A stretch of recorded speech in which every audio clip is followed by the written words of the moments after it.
শিলচরে গো-হত্যার অভিযোগ ঘিরে তীব্র উত্তেজনা। বারিকনগর এলাকায় গো-হত্যার ঘটনাকে কেন্দ্র করে ক্ষোভে ফুঁসছে বজরং দল। অভিযুক্তদের বিরুদ্ধে কঠোর শাস্তির দাবিতে সরব সংগঠনের সদস্যরা। পবিত্র ঈদুল আজহার দিন শিলচর শহরের বিভিন্ন এলাকায় নজরদারি চালিয়েও কোথাও গো-হত্যার অভিযোগ চোখে পড়েনি বজরং দলের সদস্যদের। তবে বৃহস্পতিবার ঘুঙ্গুর বারিকনগর এলাকায় গোপনে গো-হত্যা সংঘটিত হয়েছে বলে গুরুতর অভিযোগ তোলে সংগঠনটি। খবর ছড়িয়ে পড়তে এলাকায় উত্তেজনার পারদে চড়তে শুরু করে বজরং দলের সদস্যদের দাবি, যারা একদিকে গরুকে রাষ্ট্রীয় পশু ঘোষণা করার দাবি তুলে, তারাই আবার অন্যদিকে গো হত্যার মতো জঘন্য কাজে লিপ্ত। এদিন সংগঠনের পক্ষ থেকে ক্ষোভ উগরে দিয়ে বলা হয়, জেহাদিদের কোনোভাবেই বোঝানো যাবে না, এর বিরুদ্ধে কঠোরতম ব্যবস্থা গ্রহণ করতে হবে। এমনকি অভিযুক্তদের এনকাউন্টার করার দাবি থেকে শুরু করে জনগণের হাতে তুলে দেওয়ার মতো বিস্ফোরক মন্তব্য শোনা যায় বজরং দলের সদস্যদের মুখে। গো-হত্যার অভিযোগ সামনে আসতেই পরিস্থিতি নিয়ন্ত্রণে নামে পুলিশ প্রশাসন। ঘুঙ্গুর থানার ওসি, কাছাড় জেলার পুলিশ সুপার সহ বিশাল পুলিশ বাহিনী দ্রুত ঘটনাস্থলে পৌঁছে যায়। পরে অভিযুক্ত সন্দেহে 6 জনকে আটক করে থানায় নিয়ে যাওয়া হয় বলে জানা গেছে। বর্তমানে পুরো এলাকায় থমথমে পরিস্থিতি বিরাজ করছে। যাতে কোনো অপ্রীতিকর ঘটনা না ঘটে সেদিকে কড়া নজর রাখছে পুলিশ প্রশাসন। অন্যদিকে অভিযুক্তদের বিরুদ্ধে দৃষ্টান্তমূলক ও কঠোর শাস্তির দাবিতে অনড় রয়েছে বজরং দল বারিকনগর শাখার সদস্যরা। Bureau report, Assam prime news 24x7।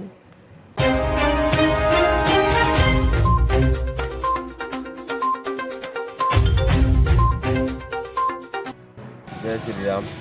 আজকে দেখতে পারছো তো আমরা পুরা শিলচর টাউন এদিকে এদিকে দৌড়াদৌড়ি করে কোনো জায়গায় গোবারটা পাইছি না, আর কোনো জায়গা যদি হইয়া থাকে এটাও আমরা কইতে পারলাম। লেকিন আমরা ঘুঙ্গুর বারিকনগর যে আছে এখানে আমরা গোবারটা হয়েছে আজকে ধরবেন 1-2 ঘন্টা আগে। মানে এইরকম হয়েছে, এই জিহাদির বাচ্চাইনদের কোনো মতে বুঝে ফারা যেত না।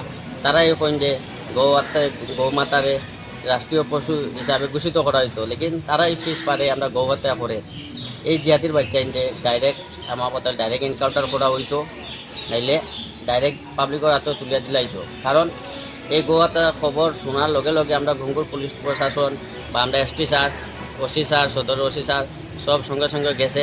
যেটা আমরা গোয়াতে আইসে তারা অ্যারেস্ট করা হয়েছে 6 জন আসলা। এটার মধ্যে রুমা বেগম আসিল লেডিস। চিন্তা করো এখন মহিলাও এটার মধ্যে গৌ খাটার লাগিয়ে পুরা রেডি আছে, লগে আছে। এই জিহাদির বাচ্চাইনদে জায়গাত গৌহাত্যার জায়গাত যত মানুষ থাকতো, আমি তো এটাই কমি তারা এনকাউন্টার করা হোক। কারণ পুলিশ প্রশাসনরে তারা ছাড়া না, প্রশাসনের উপরেও তারা হাত উঠাই দিতা, প্রশাসনের উপরে দিতে লাগে। এই জিহাদির বাচ্চাইনদে কোনো মতে ছাড়া হইতো না। এইটারে পুরা ফাঁসির সাজা হোক, এরকম আমরা বিজেপি গভর্নমেন্টে কইতে চাই। গৌহাত্যা যারা করে তারা এনকাউন্টার করা হোক, আর নাইলে তারা ফাঁসির সাজা হোক। জয় শ্রীরাম। জয় শ্রীরাম।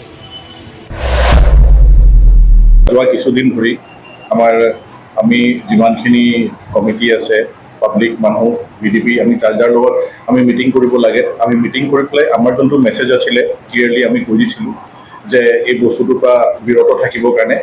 তথাপিও আমি মিটিঙো কৰিছোঁ, কিন্তু আমাৰ চব ফালৰ পৰা আপোনালোকে দেখিছে শিলচৰ টাউনত কেনেকৈ আৰক্ষী মোতায়েন কৰা হৈছে। শিলচৰতে নহয়, কাছাৰতে। আৰু আজি ঠিক তেনেকুৱাতে এটা 11:30 বজাত দিনৰ এটা বিশেষ সূত্ৰে আমি খবৰ এটা পালোঁ।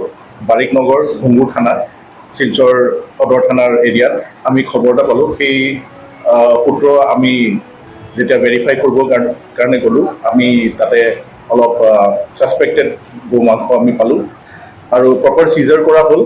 আৰু 4 জন মানুহ বৰ্তমান আটক কৰা হৈছে। আৰু যিখিনি বাকী আমি আইনী প্ৰক্ৰিয়া চলিব লাগে সেই প্ৰক্ৰিয়াখিনি চলি আছে। সেইখিনি এই আনুমানিক এতিয়ালৈকে 7 কেজি বুলি আমি গম পাইছোঁ। 7 কেজি মানুহ আমি এতিয়ালৈকে 4 জন আটক কৰা হৈছে।